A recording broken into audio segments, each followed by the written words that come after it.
নমস্কার। ঠাকুরের কথা চ্যানেলে আমার সকল বন্ধুদের স্বাগত জানাই। পরম গুরু শ্রী শ্রী রাম ঠাকুরকে প্রণাম জানিয়ে প্রতিদিনের মতো ঠাকুরের কথা নিয়ে আমি অন্তরা আপনাদের কাছে। সকল বড়দেরকে প্রণাম জানাই। সকল বন্ধুরা ঠাকুরের কৃপায় ভালো থাকবেন, সুস্থ থাকবেন এই কামনা করি।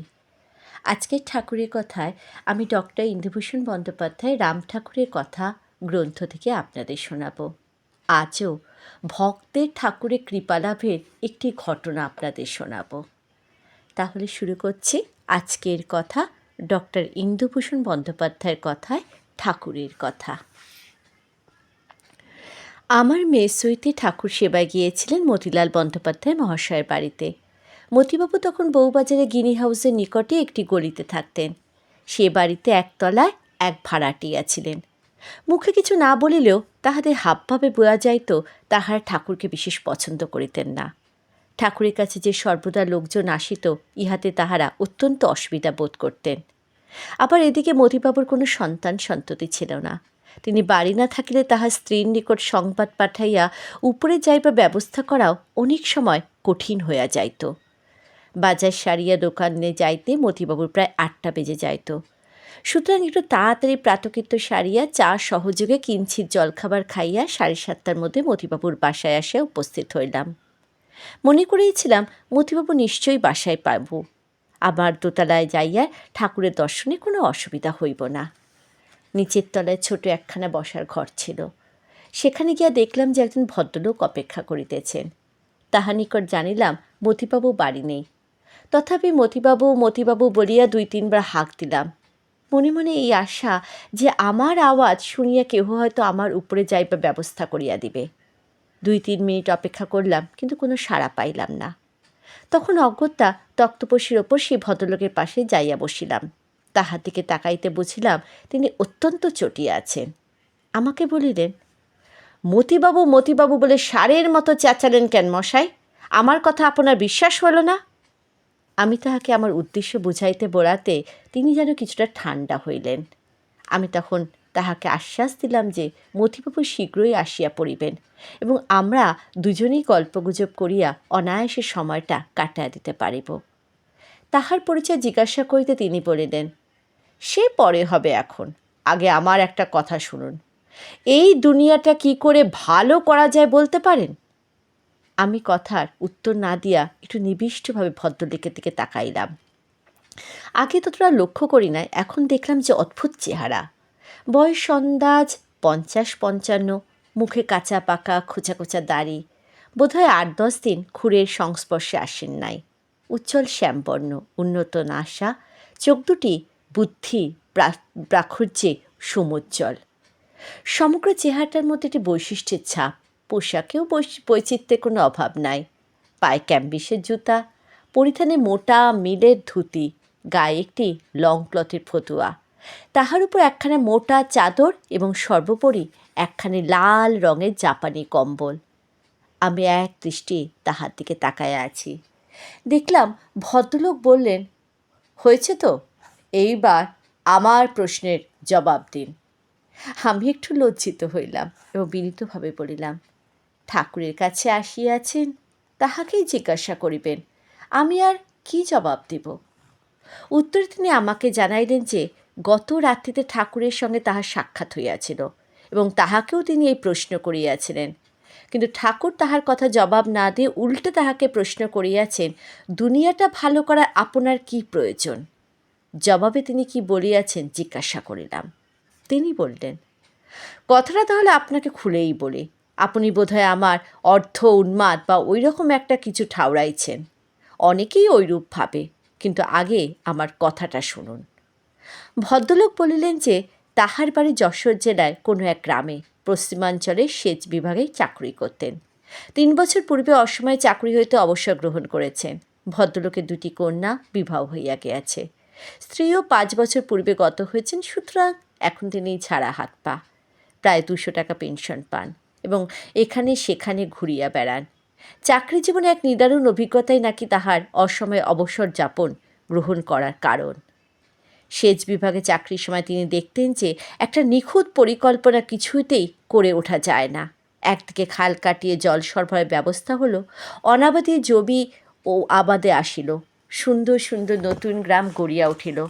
কিন্তু সঙ্গে সঙ্গে সংবাদ আসিল যে ওইদিকে অতিরিক্ত জল ঢালিয়া যাওয়ার জন্য একদিকে জল অভাব উপস্থিত হইয়াছে, আবাদের অসুবিধা হইতেছে এবং স্থানে স্থানে ম্যালেরিয়া দেখা দিয়েছে।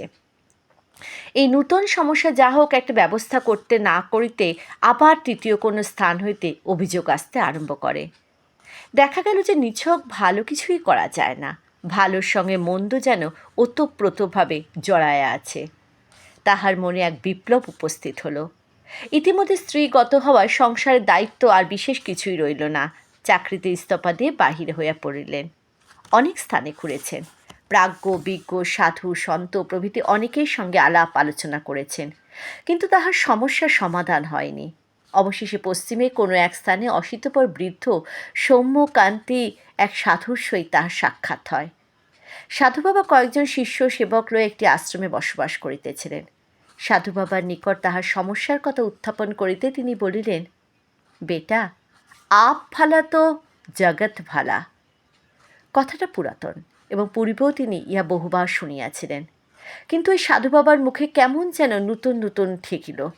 ভদ্রলোক সেখানে কিছুদিন থাকিবার ইচ্ছা প্রকাশ করিয়া সহজে অনুমতি পাইলেন এবং তাহার জন্য একটি ছোট ঘর নির্দিষ্ট হইল। সাধু বাবার সৎসঙ্গে কিছুকাল তিনি বেশ আনন্দেই কাটালেন। তাহার কথাবার্তায় একটা সজীব সরসতা অনুভব করিতেন এবং তাহার শিষ্যত্ব গ্রহণ করবেন কি না এইরূপ চিন্তাও যে মাঝে মাঝে আসত না এমন নহে। কিন্তু হঠাৎ একদিন আবার একটা খটকা লেগে গেল। আপ ভালা তো জগৎ ভালা কথাটা নিয়ে আলোচনা হয়েছিল। সাধু বাবার কথায় ভদ্রলোক বুঝেছিলেন যে তিনি ভালো হইলে জগৎটাও যে সঙ্গে সঙ্গে ভালো হইয়া যাইবে তাহা তো সাধু বাবা বলছেন না। তাহার কথা তাৎপর্য তিনি এই বুঝলেন যে তিনি ভালো হইলে জগতে ভালো মন্দ বোধ তাহার থাকিবে না, ভালো মন্দ যেমন আছে তেমনই থাকবে। তাহার সমস্যা এরূপ সমাধান তো তিনি চাননি। সুতরাং সেই রাত্রিতে বিছানা বাক্স বাঁধিয়া কাহাকে কিছু না বলিয়া সেখান থেকে তিনি চলে গেলেন। এদিক ওদিক 2-4 জায়গায় ঘুরে তিনি কাশী উপস্থিত হন এবং সেখানে ঠাকুরের সন্ধান পান। স্থানীয় এক ভদ্রলোকের নিকট হইতে মতিবাবুর নিকটে কি ঠিকানা নিয়ে তিনি কলকাতায় এসেছেন। এই কাহিনী শুনে সহজেই বুঝতে পারলাম ভদ্রলোক বাতিকগ্রস্ত, তাহাকে কিছু বলতে যাওয়া বিড়ম্বনা মাত্র। কিন্তু তথাপি কেন জানি না চুপ করে থাকতে পারলাম না। তাহাকে বললাম, দেখুন, একটা কথা বলি, অপরাধ লইবেন না। আমি বিশেষ কিছু জানি না এবং ঠাকুরের সঙ্গে পরিচয় আমার বেশি দিনের নয়। তথাপি আমি বলবো যে আপনি গোড়া একটু গলদ করিয়া বসিয়াছেন। জগৎটাকে আপনি কখনো ভালো করতে পারবেন না, কারণ ইহার প্রকৃতি দ্বন্দ্বজ। ঠাকুর বলেন ইহা সুখ ও দুঃখে গঠিত গতাগতি। সুতরাং ভালো টানিলেই মন্দও কিছু কিছু সঙ্গে সঙ্গে আসিবে, ইহার অন্যথা করিবার শক্তি কাহারও নাই। ভদ্রলোক চটিয়া গেলেন এবং একটু রাগতভাবেই বললেন, আপনি তো প্রক্রান্তরে সেই সাধু বাবার কথাই বলিলেন। আমি কি একটা বলতে যাইতেছিলাম, হঠাৎ দেখি ছোট একটা মাটির খোঁড়া হইয়া হাতে লইয়া ঠাকুর নিজেই নামিয়া আসিলেন। আমরা সন্তুষ্ট হয়ে উঠিয়া দাঁড়ালাম এবং পরে ঠাকুরকে প্রণাম করিলাম।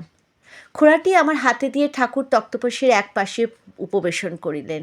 খোঁড়ার ভিতর 4টি রসগোল্লা ছিল।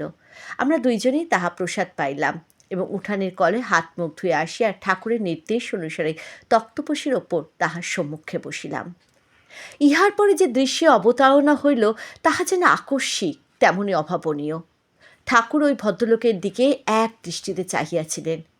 হঠাৎ তিনি ভেউ ভেউ করে কাঁদিয়া উঠিলেন এবং এই কান্না কিছুক্ষণ ধরিয়া চহিল। ভদ্রলোক কি যেন একটা বলিতে চেষ্টা করেন, কিন্তু কথা বাহির হয় না, কেবল কাঁদিতেই থাকেন। এইরূপ প্রায় 10 মিনিট চলার পর ভদ্রলোক ক্রমে ক্রমে প্রকৃতস্থ হইলেন এবং কিছুক্ষণ ঠাকুরের পায়ে মাথা রাখিয়া পড়িয়া রইলেন। ঠিক এই সময় মতিবাবু বাজার হইয়া ফিরিয়া আসিলেন। ঠাকুর উঠিলেন এবং আমিও তাহার সহিত ওপরে যাইবার জন্য প্রস্তুত হইলাম, কিন্তু দেখলাম যে ভদ্রলোক বাহির হইয়া যাইতেছেন। তাহার আচরণে আমার কেমন যেন একটা কৌতূহলে উদ্রেক হলো।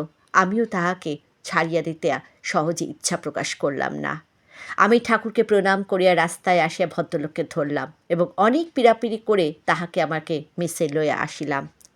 জামাকাপড় ছাড়িয়ে হাত মুখ ধুয়ে দুজনেরই একটু সুস্থ অবস্থায় বসে ভদ্রলোককে জিজ্ঞাসা করলাম, তিনি ঠাকুরের সম্মুখে হঠাৎ এমন হাউ হাউ করে কাঁদিয়া উঠলেন কেন?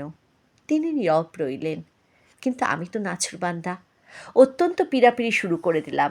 অবশেষে তিনি বললেন, কথাটা বলবার ইচ্ছা আমার আদৌ ছিল না, কিন্তু আপনি যখন কিছুতেই ছাড়িবেন না, তখন না বলি আর করিব কি? মতিবাবুর বাড়িতে সেই তক্তপোশের ওপর বসিয়ে আমার মনে হইল যেন বহুদিনের এক বিস্মৃতির আবরণ ধীরে ধীরে সরিয়া গেল। দেখলাম যে যিনি সম্মুখে বসিয়া রহিয়াছেন তিনি যেন আমার চির পরিচিত নিতান্ত আপনার জন। কথা কয়টি বলে তিনি আবার কাঁদিতে শুরু করলেন।